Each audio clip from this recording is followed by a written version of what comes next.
Dean wasn't there when I left this morning.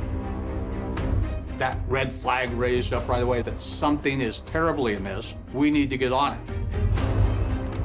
We searched fields and farmhouses. Hopefully at that point it was for your missing child.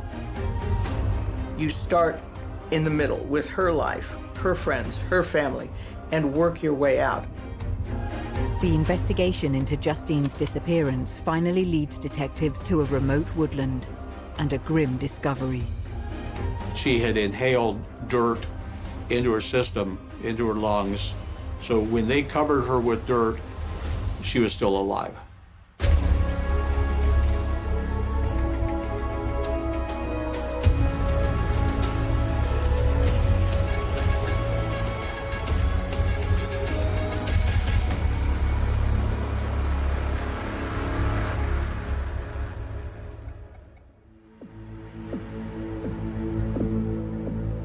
Placer County in California is situated to the northeast of Sacramento and extends all the way up to the state line at Lake Tahoe. It's a wonderful place. A lot of farmland, a lot of open space. Placer County actually has the most shoreline of Lake Tahoe in the Sierra Nevadas. This is gold country. Even the name Placer comes from the kind of gold that was discovered during the gold rush. So it has that sense of optimism and hope and luck. It's a very low crime rate. Not a lot of active calls for service on really what we would consider serious matters. But in the fall of 2003, this idyllic community is shocked by the sudden disappearance of 17-year-old high school student Justine Vandershoot. She had just got a brand new job. She was going to start that job the next day. All of a sudden, she's on the phone and she forgot one of her hair straighteners. Her mother woke up about 12:30 in the morning on September 2nd of 2003, noticed that the front door was ajar, went back to sleep because she had to get up early for her job at FedEx. I was leaving about 5:30 in the morning because that was my early shift. And I went out and the first thing I noticed was her truck was not out under the tree. A silver Chevy truck was gone. So she looked into Justine's bedroom. The television was on. Her purse was still there. The dog was snoozing on the bed. Her gas credit card was there. And her mother figured, well, maybe she just sneaked out and went over to see her boyfriend. I remember calling her on the way to work saying, when you get this message, call me and you're grounded for life. Later that morning, Lynette receives a phone call from Justine's boyfriend, Daniel Bezimer. I was at work, probably about 12 or 1 o'clock in the afternoon, and I get a call from Danny asking me if I knew where Justine was. I said, what do you mean, where's Justine? She's at work. Well, no, she's not, because I took her lunch. And I didn't hear from Dawn, so I figured she had already made it back after I left. So at that point, I hung up and I called Don. I said, something's wrong. He called the sheriff's department. They met us here at home. I found them to be very professional. I was astounded that here we are in this little town in Placer County, how much technology they had and how much knowledge they had in order to find pieces of evidence and that sort of thing. The Placer County Sheriff's Department took this very seriously. It would have been easy for them to say, teenager, run away, just hold on, she'll be back in a couple of days. But they didn't say that. Their radar was switched on right away. She has a cell phone, and there are certain radio towers would ping when that tower was used, when the phone was used. So we did find that the last time her phone was in operation, it had pinged on one of 3 towers in the North Auburn area. Her mother called Christine, Justine's sister, found out that the two of them had talked the night before, just talking about daily life things, ordinary things. Nothing seemed out of the ordinary in that phone call. But that now Justine could not be found. So Christine, her sister, left college and went immediately back home to the family home to see what she could find out about her missing sister. We started sending out flyers to all the local law enforcement, released some things into the media, and Dawn and Justine were actually kind of doing their thing as far as searching, organizing friends, calling people. We just went down into Auburn, just looking. If we saw a sheriff, we'd say, we're looking for our daughter, showing, pictures of her in her truck. They were hoping that she had an accident, hoping she'd be alive, but also accepting that it's possible that she was not.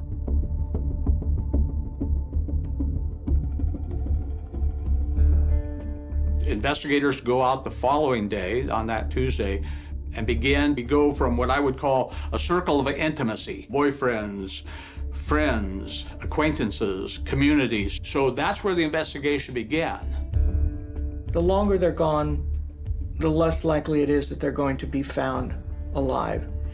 And there's so much urgency on the part of law enforcement, not just the parents, not just the family, but this urgency to find this girl who seemed very self-sufficient. She knew her way around, in a sense. She and her father worked together to fix her truck, but she's 17 years old. She's a vulnerable girl in a relationship. And that's why the focus started there, and that's where it took the investigators. Detectives begin by examining Justine's last known movements prior to her disappearance. The night before Justine went missing, there was a family dinner at the Vandershoots. And family was kind of a broad definition. There were friends there who were very good friends, and there was also Justine's boyfriend, Daniel Bessemer, who for a time had actually lived with the family. He worked at Mr. Vandershoot's automobile repair company, and he was part of the family. Danny had come over as usual. He'd be here every night for dinner. Went home, maybe 8:30. Justine was getting ready for work the next day, and her sister had talked on the phone for quite a bit of length. Justine sat up, helped her mother write invitations to a jewelry party, set her alarm, as she usually did, and went to bed. The following morning, September 2nd, Justine's mother, Lynette, receives a call from Justine's boyfriend, Daniel Bessemer. And I go, well, you saw her last night. She went to your house, right? He goes, I never saw Justine last night. And I'm thinking, Danny, her truck's not here. She wasn't here when I got up. I figured she went over there. You guys were talking. She fell asleep thinking she'd be home the next morning before Don and I got up and went to work, and she wasn't. Started calling friends, and nobody reportedly had seen her. Investigators are particularly eager to locate and recover Justine's truck, believing it will offer up new information and clues in their search for the missing teenager. One of the volunteers was putting flyers on cars in a park and ride in a little community called Clipper Gap. And sure enough, she puts a flyer on this truck and goes, this is Justine's truck. And it happened to be Michaela, her best friend. She called, she goes, I think I found Justine's truck. And that night when Dawn and I went looking for her truck and looking to see if we could find her, we came out one exit up from where her truck was found, because the kids always met at Tutor Totter at the end of Christian Valley Road to meet up and, to get into one car. So they call the family, we get there, impound the truck. And I remember what I thought was interesting, the detectives who inventoried the truck, they just go, it looked like a teenager's truck. There was no sign of struggle. There was no sign of violence. It was just a teenager's truck. So there really wasn't any lead. However, it also allowed us to kind of redefine our focus on those who knew her best. Number one, it showed correctly where that ping from the cell phone was. And secondly, our belief that she did not travel cross country or go somewhere else, that she was near.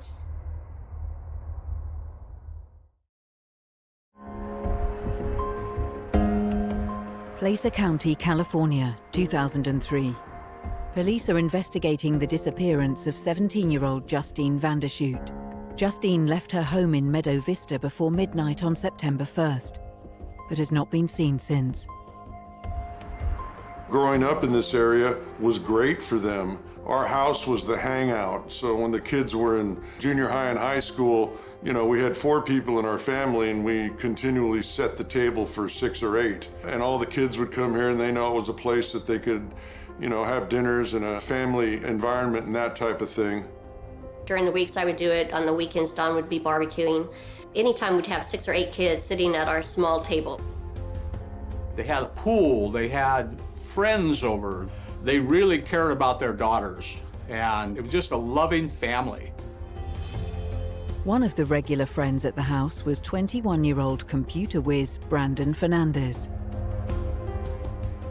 Brandon Fernandez inserted himself into that family dynamic and the welcoming environment of the Vandershoot home. And then he brought his friend. Daniel Bessemer had met Justine at her own house at a party where his friend, Brandon Fernandez, had brought him, and he and Daniel were roommates. We had a summertime party here for the kids, and they were down at the swimming pool, and Justine went for Danny, and they ended up with a relationship. He and Justine got along really well, and the couple were talking about being engaged, and Daniel even referred to himself as being engaged. But as detectives start to dig a little deeper, they started to understand that there were cracks in the relationship. We found that what appears on surface to us as parents is kind of an idyllic teenage relationship. There was a lot of jealousy, a lot of distrust, a lot of anger. The behavior that we noticed the most with Justine was a controlling behavior from her boyfriend, Danny. He started telling all the friends that were boys, don't touch Justine, don't give her a hug, don't talk to her. So he's basically secluding her from all her friends. She was always told where to go, who to see, and was unable to do some of the things and have the freedoms that she actually wanted. The girl was on the go all the time with girlfriends, going here, going there. I'd be leaving for work in the morning and she'd be sitting on the couch, not going anywhere. I said, why don't you go see your girlfriends? No, I'm gonna stay here. So I noticed that she was staying home and she wouldn't leave the house until after he got off work and came over.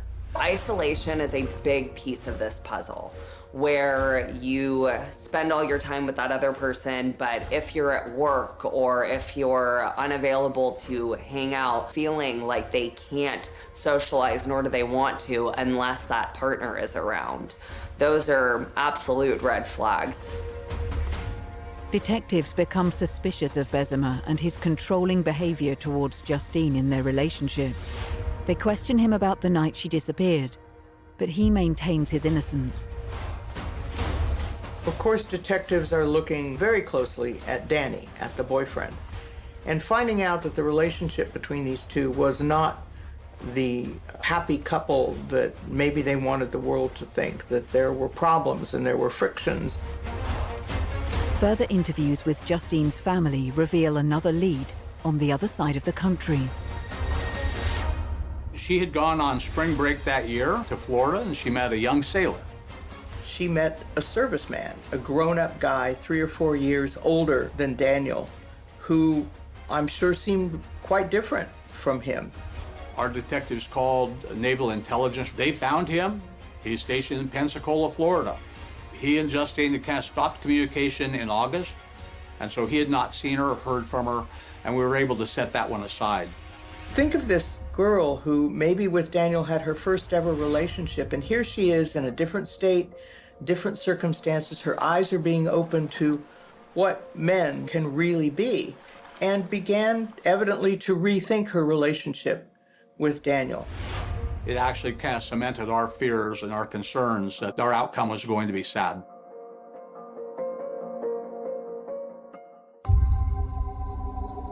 Just after Justine's truck was found in that park and ride lot, her family and friends held a vigil there to pray for her safe return, to summon the attention of friends and neighbors and even strangers to what had happened and what they were looking for. It's not uncommon for law enforcement to scan the crowd for someone who looks like maybe he or she doesn't belong there. The investigators would have somebody photograph the event, take pictures of everybody that's there, because more often than not, someone that's involved in the case will come to those sort of things. There was a man dressed in dark clothes standing at the edge, and someone went up to volunteer to hand him one of the flyers saying, "Have you seen this girl? Call us." And he refused the flyer and seemed to be acting a little oddly. He dropped what he had and just disappeared. We found, it was a little glass etching, like a little trophy. The title was Daughter. It had a poem about the loss of a daughter. It was strange. It stood out to people. Well, who's that guy? Why was he here? We have to find him. We dusted for fingerprints. They were able to find him. And he was a father that had lost a daughter. And he was just there trying to show support as best he can. And he had this etching and he dropped it and hoped they would find it. And that was not connected and explained away. Despite the false leads and setbacks, the investigation into Justine's disappearance continues. Elements of the investigation were starting to jump out at detectives. Investigators kept coming back around to Brandon and Daniel's alibi and what they had been doing the night that Justine disappeared. Danny and Brandon had said they were alone. They were not. There were two other boys sleeping in the house that night who could, in effect, blow up their alibi. One of these two had had a conversation with his father. Father said, gee, maybe you should go to the police about this. He mentioned the same thing to Brandon and said, gee, maybe we should do this. And Brandon's line was, no, no, no, let's stick to the plan. Don't go to the police. Well, these conversations, it turns out, were being taped. We call it a pretext phone call. It's a recorded phone call into a suspect where you try to elicit some information. It was Danny who said, no, just don't talk to the cops, stick to the plan, otherwise you'll screw us. And this is all recorded. We were able to talk to them. They said, oh no, they were not home all night. And I think as we ruled out some of these other things, it all kept coming back to Danny and Brandon. There was more to the story. The break in their alibi, all those things that just doesn't make sense unless you're trying to put building blocks in this potential alibi. Detectives begin to form a plan to bring Daniel Bessemer and Brandon Fernandez into custody for further questioning. They were exclusively, most likely, the people responsible for whatever has happened, which we still don't know. We took Brandon in for an interview to the FBI headquarters at Sacramento. They watch TV, they know the media, and if you bring in the FBI, that's serious stuff. And he knew we meant business. The thing that did it was the FBI was called in for another set of eyes to look at the crime. Brandon Fernandez had a fixation with the FBI. Whatever they said, he believed. And they had some interviews where they told him that we know what happened. We're just waiting for you to tell us. Brandon Fernandez stuck to his story for a while, but then the FBI agent asked him, did you ever see anyone die? And that started to crack open his story, his alibi. And then the FBI agent played the tape of his Alabama friend talking about the alibi, talking about what they had done. And Fernandez confessed and told them where they would find the body.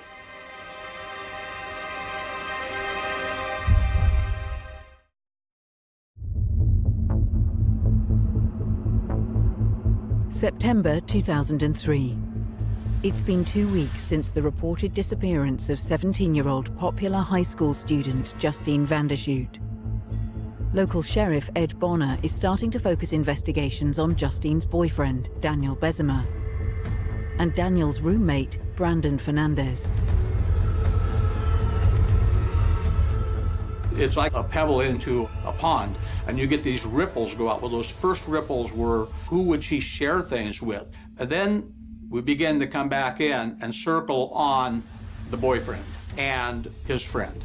Brandon Fernandez stuck to his story about what happened that night, but at one point, the FBI agent asked him, have you ever seen anyone die? And Brandon seemed to fall apart at that. And that pretty much opened the floodgates as far as Brandon Fernandez was concerned. He confessed to what had happened and then eventually led them to where Justine was buried. Investigators have confirmation they are now dealing with a homicide. Fernandez agrees to take the investigative team to the location of Justine's body, 5 miles away in Applegate. He took him up there about 10:30, 11 at night. At the time, he was still blaming Danny But he said, I can show you where her body was. He said he'd only been there one time before, which none of it makes sense because he knew the way to get to the gravesite in such a fashion that he had the capability of telling him to watch out for certain bumps in the road and let's turn left here, turn right there. So he knew exactly how he was getting them there, and he was blaming everything on Danny at that point.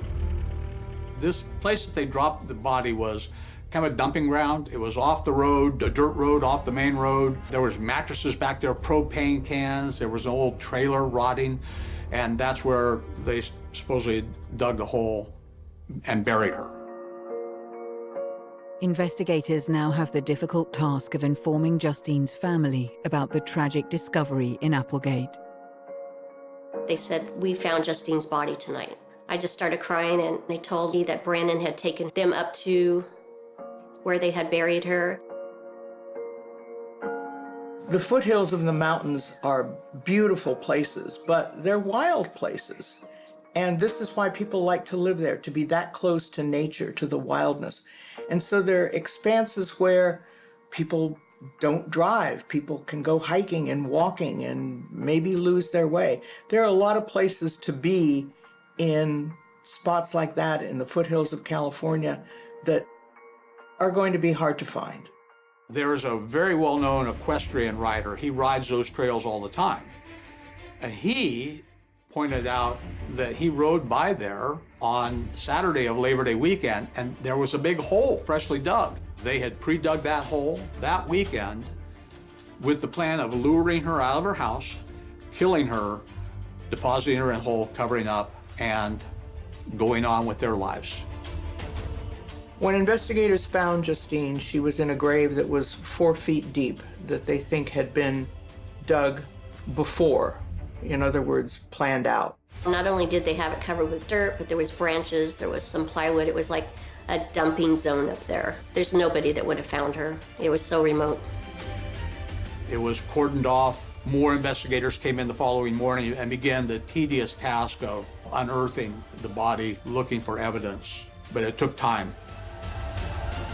Our detectives went in just painstakingly, heartbreakingly, inch by inch of the dirt, recovered this poor darling girl and learned more about the cause of her death. It was strangulation and then, suffocation.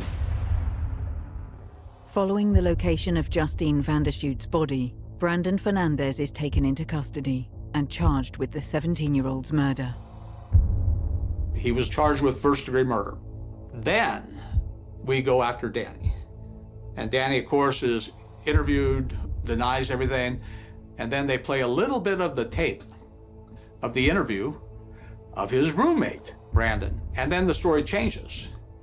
And then it was, yes, I was there. It was his idea, not mine. He did it, not me. So it was kind of a classic case of two co-defendants kind of turning on each other. And then Danny was, in fact, arrested at that time. Sheriff Bonner and his team begin interrogating the two men and learn they had started to tap Justine's phone, as well as recording her conversations. He was listening to her phone messages. She'd been talking to her best friend, Michaela, in Georgia, and Michaela was gonna move out, and she was gonna break up with Danny, and Michaela was gonna be the strong person for her. And I think his jealousy was like, well, if I can't have her, nobody else can. And I think that's when the ball started rolling. It soon becomes clear that both boys have been planning Justine's murder for some time. Daniel Bessemer said she needs to be punished because she belonged to him. That mindset of this 18-year-old, that he possessed this woman, he owned her, he owned the right to her life and the right to her death. We were told as far back as 9 months before she was murdered that the boys had been planning this. The night of Justine's murder, September 1st, Bessemer and Fernandez had invited her for a drive. They called her at her home and told her they were going to go out and steal some marijuana plants locally, and would she like to come with them? They actually took her up into the hillside and parked her truck over here at one of the parking rides, trying to make it look like she actually parked there on Interstate 80 and was off and gone.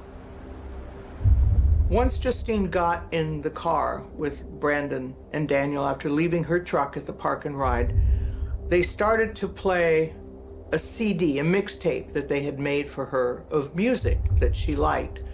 But interspersed between the cuts of music were the recorded conversations she'd been having with this Navy serviceman that Brandon had extracted from her phone.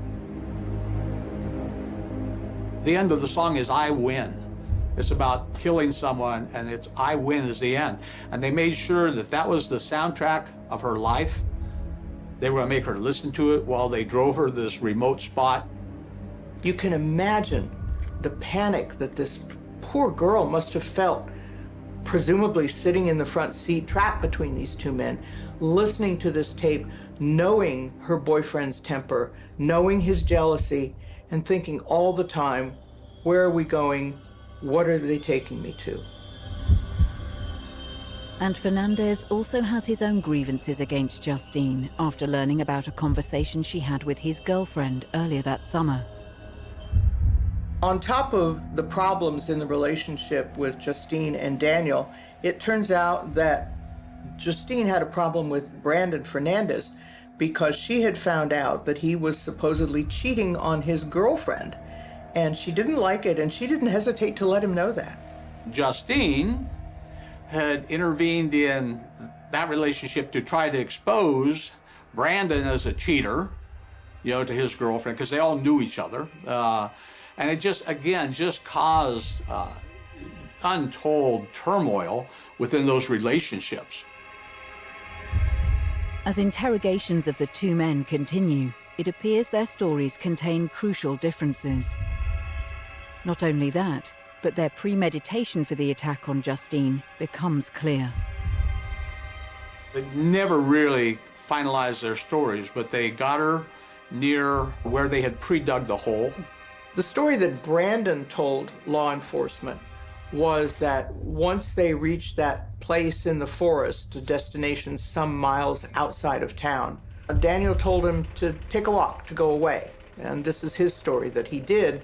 Brandon had got up and evidently left the car with Danny and her in it, and he began, you know, giving her the right act and that sort of thing, and she tried to get out, and it was a fight at that point. And then he heard screams, the sound of a car horn, and came back to see Justine lying on the ground. She had been tasered by Daniel. Probably Danny strangled her because he was the aggrieved boyfriend. Then the two of them drug her body to this grave, put her in, and buried her. The autopsy showed that she was alive when she was buried. They had thrown some chemical on her to try to accelerate the decomposition of the body. When they poured this chemical on her, she was alive. It had to be terrifying. Someone could hear Justine yelling for help that night. He called the sheriff's department. They said, oh, it's just wild turkeys. And then when his fiance fell asleep, he went looking, and a car drove away from where they had buried her, and he followed it all the way back in Auburn. The investigation reveals the extraordinary lengths Justine's killers went to, trying to cover their tracks from law enforcement. They had it really planned, even as far as Brandon changing his tires the next day. They knew about tire tracks. They knew that there would be clues. So he went, actually, bought new tires for the car and put it on the back. When they were able to find out that, you know, he's changed the tires on his car and the shovel that was found in his father's shed out back, all of these things pointed to both of them. Investigators continue gathering evidence to build their case against Bessemer and Fernandez for the brutal murder of Justine Vandershoot. Now, it is time to go to trial.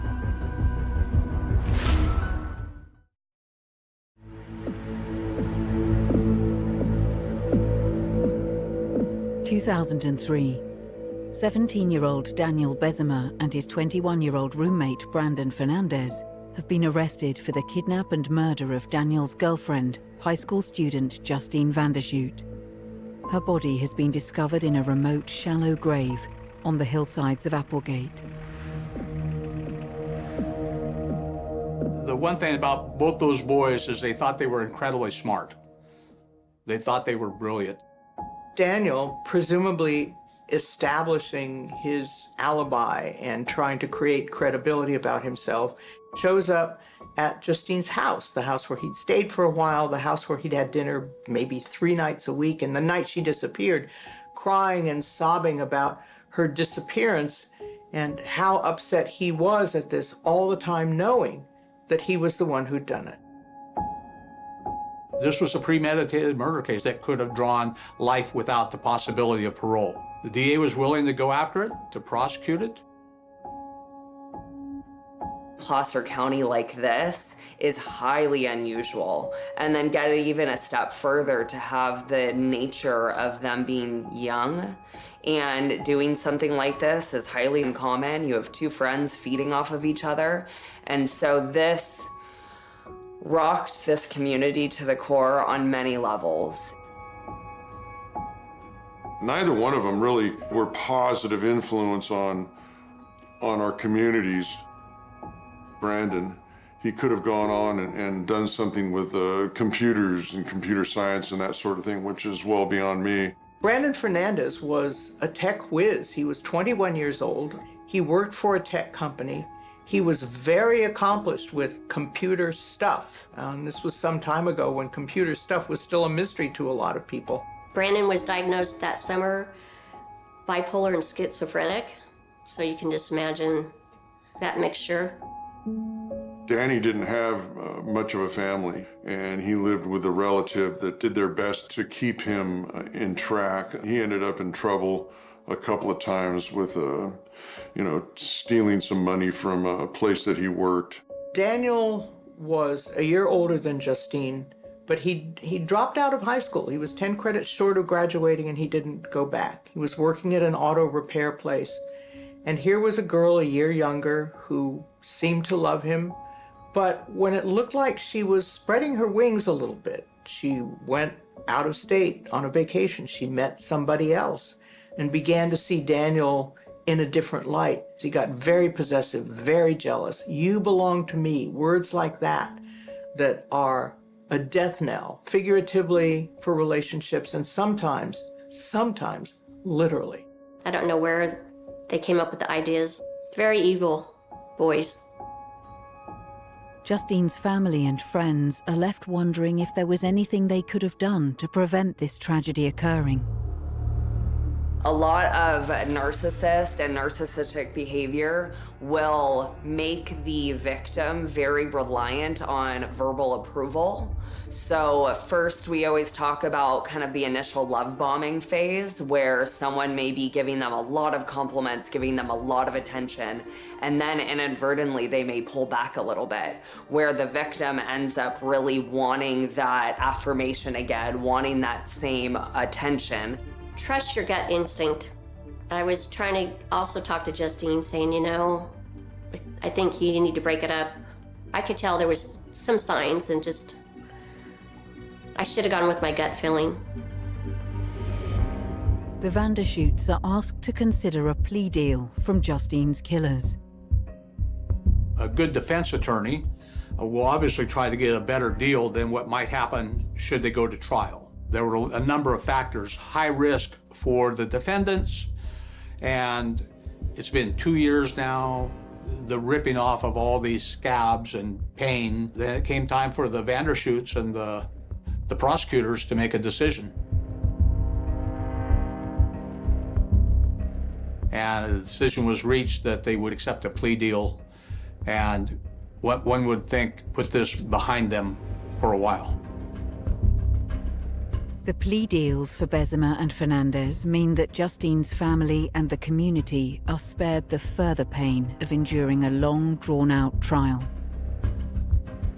Danny Bessemer took a 25-year to life deal. Minimum 25 years, and then examined, but you could spend the rest of your life in custody. Brandon Fernandez was the lesser participant in this. His sentence was 15 years to life. So he got a little shorter time. Obviously, he was instrumental in breaking the case with us. And I think that all evidence points to the fact that this was, although a cooperative effort, that it was really driven by Danny. Those were the plea deals that were accepted. The Vandershoot family continue to keep Justine's memory alive.